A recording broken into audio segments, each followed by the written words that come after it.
वक्ता का प्रज्ञावान होना बहुत जरूरी होता है। वक्ता का शास्त्रज्ञ और तत्वज्ञ होना बहुत जरूरी होता है।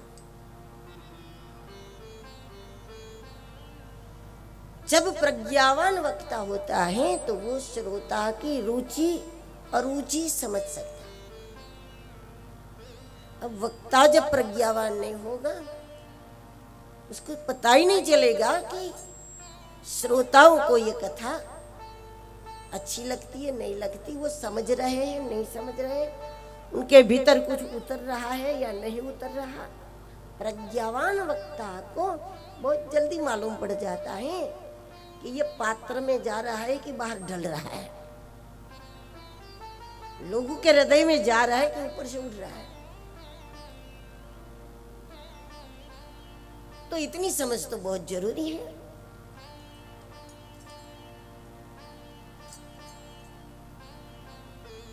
और वक्ता का शास्त्रज्ञ होना और तत्वज्ञ होना जरूरी है।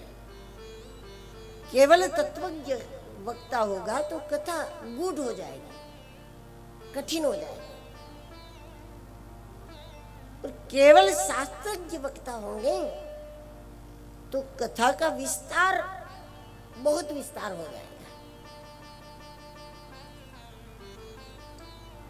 24,000 श्लोक का यह ग्रंथ, 7 संहिता या फिर कोई भी पुराण हो, उसमें जो कुछ लिखा है सब कुछ मानव के कल्याण के लिए होता है।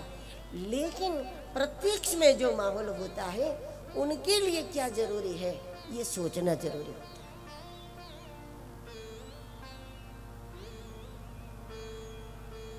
है तो सब कुछ काम का, जो लिखा सब कुछ काम का है, लेकिन सामने जो श्रोता है या फिर जो सामने समाज की जो स्थिति परिस्थिति है, उस समय कौन सी बात जरूरी है, वो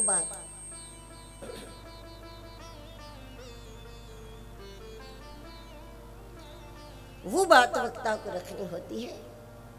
उसका विस्तार किया जाए, वर्तमान में जिस विचार की आवश्यकता हो उस बात को बढ़ाया जाए, और जिस विचार की वर्तमान में कोई उतनी आवश्यकता नहीं है तो उसको संक्षिप्त कर दिया जाए।